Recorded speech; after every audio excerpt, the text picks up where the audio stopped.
In the beginning, God created heaven and earth. Now the earth was a formless void.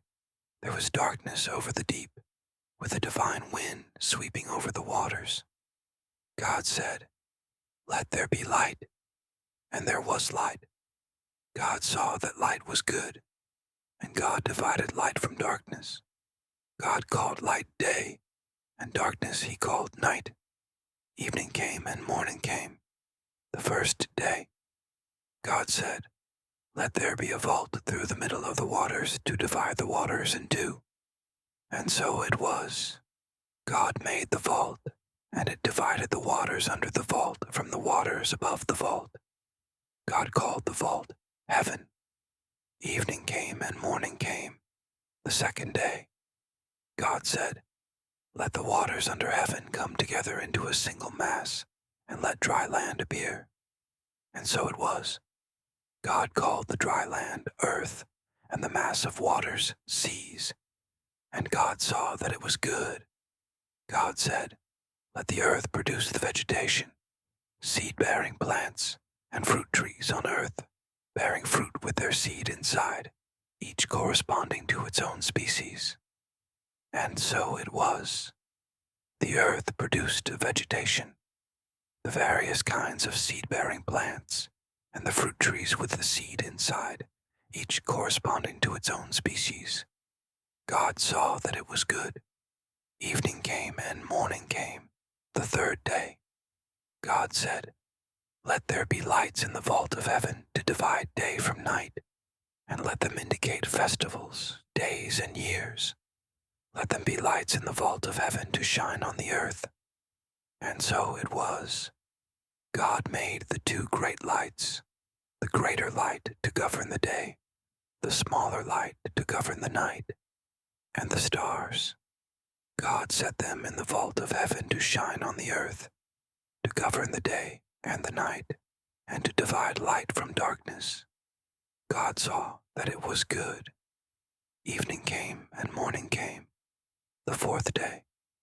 God said, "Let the waters be alive with a swarm of living creatures, and let birds wing their way above the earth across the vault of heaven." And so it was. God created great sea monsters, and all the creatures that glide and teem in the waters in their own species, and winged birds in their own species. God saw that it was good. God blessed them, saying, "Be fruitful, multiply, and fill the waters of the seas, and let the birds multiply on land."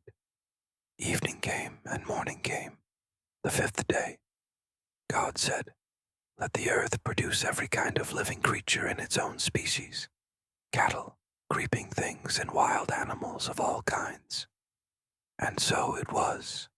God made wild animals in their own species, and cattle in theirs, and every creature that crawls along the earth in its own species. God saw that it was good.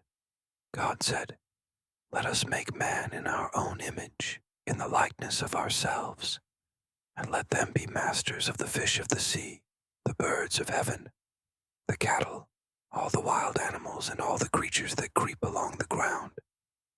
God created man in the image of himself. In the image of God he created him.